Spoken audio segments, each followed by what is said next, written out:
K-Rock here with Mid-Atlantic Rock Reviews, and I'm out here with Jeff Stebbins from 3 Pill Morning. Jeff, welcome to Mid-Atlantic Rock Reviews. Thanks.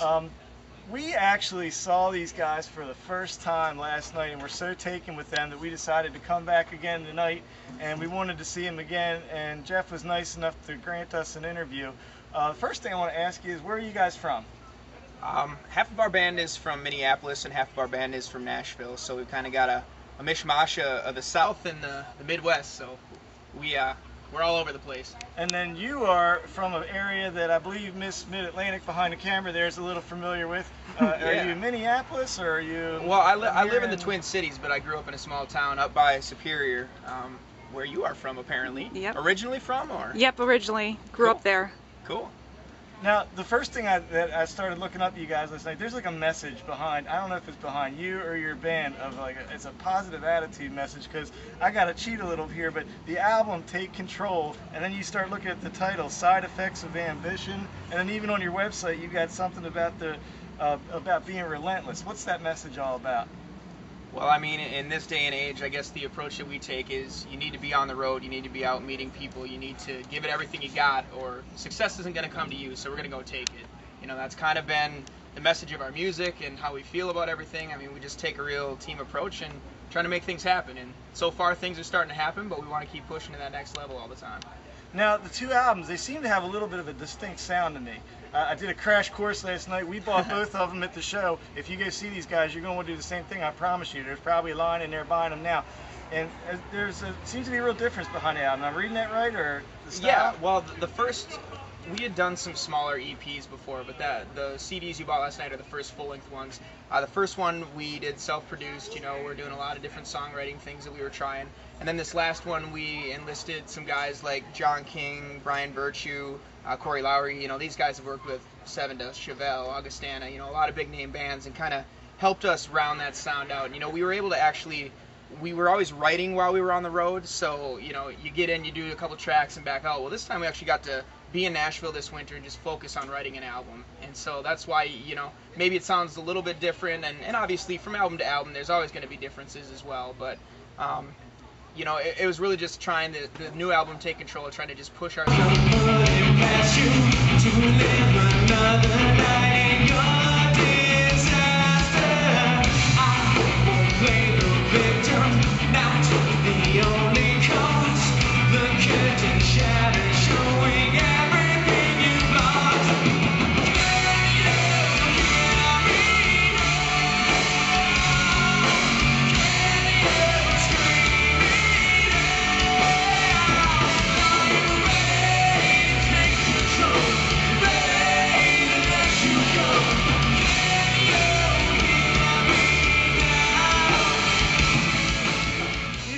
Mid-Atlantic Rock Reviews. We're glad to be branching out a little to the Midwest. Now, Uproar, a year ago, were you guys at Uproar Festival? So we're real excited to be going to Uproar this year. Yeah. Wish you guys were there. Talk a little bit about what that experience was like for an up-and-coming band, I guess, at the time. And I'm not sure you're up-and-coming anymore, but you're there now. But what was that like?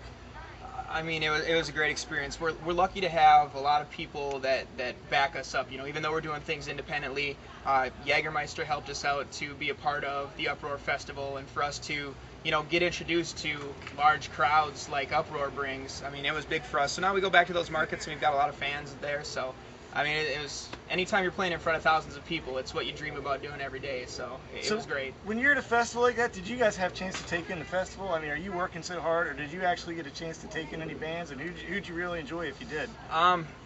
Yeah, I mean, we work hard, obviously, trying to slang our CDs and merchandise and all that stuff, but I think the band, I can say hands down, that blew us away on that whole Uproar was Avenged Sevenfold. I mean, they've got a show that just, I mean, was unparalleled. I mean, there was the entire lineup was great. Hell yeah, on the Jägermeister stage was really awesome.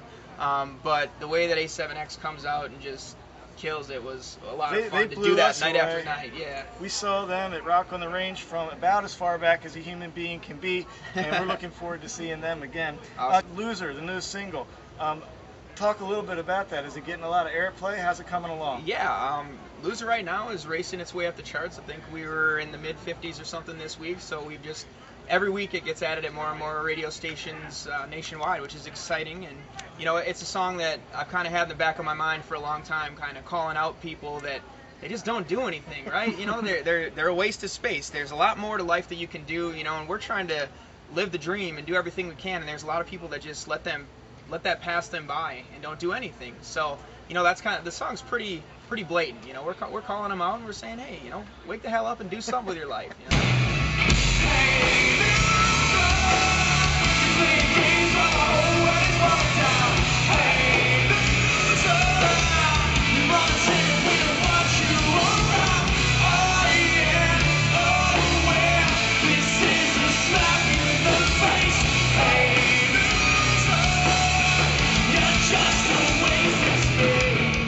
Now, we've seen it live twice.